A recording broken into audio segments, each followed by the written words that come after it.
Welcome back to the land of mystery and adventure. It's time to reopen the gates for these strange new visitors to tell a new story for all to hear. Now let's the adventure begin.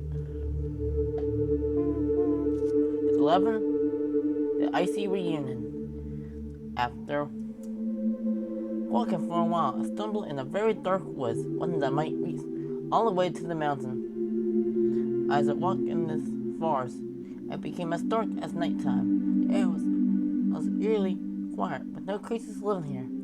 Then I felt an unnatural cold breeze and two giant red glowing eyes. It felt like these eyes were shouting, "Get out!" and never return. So I ran so fast out of the forest that I didn't realize I ran straight into Sir Belvedere at Caravan Village.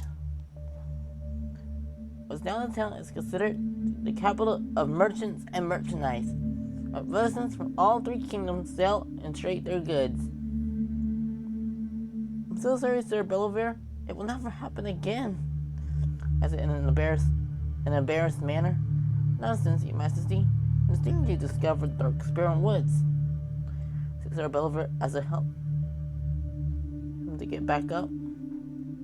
Sir Belvedere, what even is Dark Sparrow Woods? Asked him in a confused tone, and that none of the books in the Royal Library ever mentioned anything about such a place. It's kind of like a local legend of sorts. But the woods is a cemetery for dragons or dragon hunters. Or the dark spirit in that place might be a dead dragon or an angry dragon hunter. So it determines who you talk to, I guess, said Sir Belvedere as he walked into the newly built inn. But this time I had to take a rest because I needed to find Robert soon. As I didn't find him, I couldn't think of any of the cruel fates that awaited him. As he continued to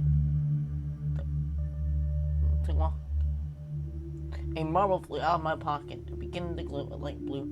Instead of hearing Laura's voice, I heard the mumbles of Travin and Rovell in the distance. Took a second to glance around and said, "Hey, Travin. Hey, Travin, nice to know you're staying home." Still feeling weird that Travin's talking through a marble instead of just teleporting at the right time. Well, Zai, I'm still staying with the dragons, goblins, and other creatures. That's my home.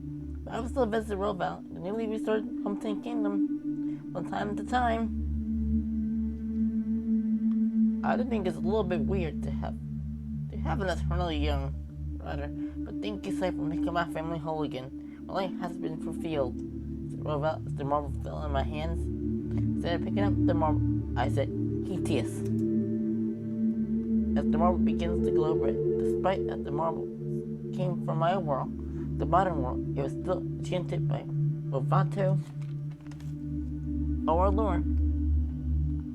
Instead of enchanted items being light magic, it's considered a form of neutral magic, so that means anyone can use that marbles at any time. Well, it's time to face Mountain Majestic, I said to myself as I began the up climb. Once when I got to the summit, a loud screech came from the distance. Despite having no way of defending myself, I turned to face the Frost Falcon. Usually Frost Falcons are very common, trusting to human, but this one wasn't. I felt angry at something, but I couldn't tell what it was until I noticed its had red eyes and affected the dark one, which means a piece of the dark dragon's power was in his mountain somewhere, but I couldn't tell where. As the corrupted Frost Falcon sent a chunk of ice hurling at me. A mysterious gray wooden staff blocked it. "Zai is safer inside," shouted Flynn as I ran inside. The dark gray staff flew back into Flynn's hand. She shut the door. I didn't know you had a staff," said out of breath as the marble fell on the floor. "Oh well, Zai.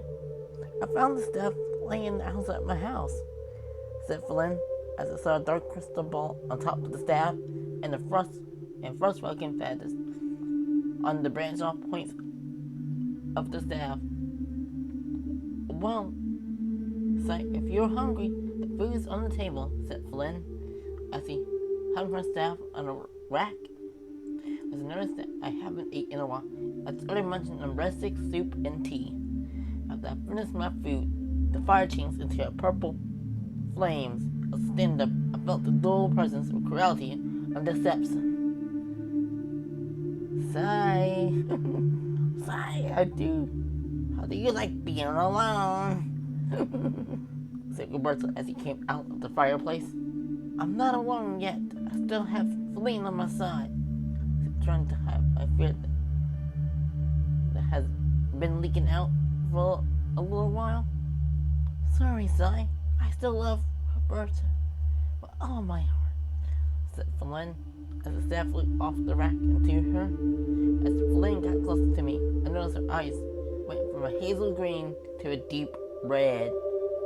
This is the end of your story, hero, said Roberto as I was cornered by the devious couple. Then the fallen marble started to glow yellow as Laura appeared from it. Hey, it's unfair to gang up on someone like that, said Laura, as a colliding blast of yellow and purple light incinerated the house. Here, Sai, have this sword. It will keep you warm, said Laura, as he handed me the last remaining object of the light. Of the four legendary objects has now been redubbed as the Golden Heart Blade. After walking into a cave, I realized we were back in the icy spiderness 20 years ago. But Laura, how are we going to get through this cave? I can answer a voice of fear of the ice spiders waking up alongside a dark remnant being inside the cave. So there's always more than one way through this cave, said Laura, as her eyes and hands started to glow yellow. The trail of yellow light went down below us, started picking up rocks to form a bridge. Sorry, we got to hurry. I can't keep the birds up for long, said Laura, as her magic begins to dim. Then we ran across the bridge. The rocks fell back to the bottom of the nest, which also woke up all the spiders from their slumber. As the spiders started to climb, I pulled out a marble and said, concealed, which only created a sticky wall of pink goo that could only slow the spiders down a little bit. As we continued to run down the cave, we came across a frost falcon nest, which only had one 9 corrupted frost falcon left. That was only a baby, so it was too small to run on, but Laura's hands glowed yellow again as the yellow light from around the hatchling transformed into an adult frost falcon with golden eyes.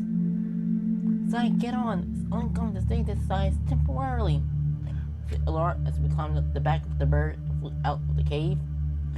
Laura, thank you for saving me. But why are you here?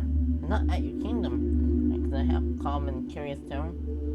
Well, Sai, I was allowed to come here because my dad, King Henry, came back to Newton Kingdom, which means my kingdom is still protected by a royal, said Laura as we flew over the multitude of woodland creatures that live in the peaceful forest to think about King Henry not being affected by the dark remnant.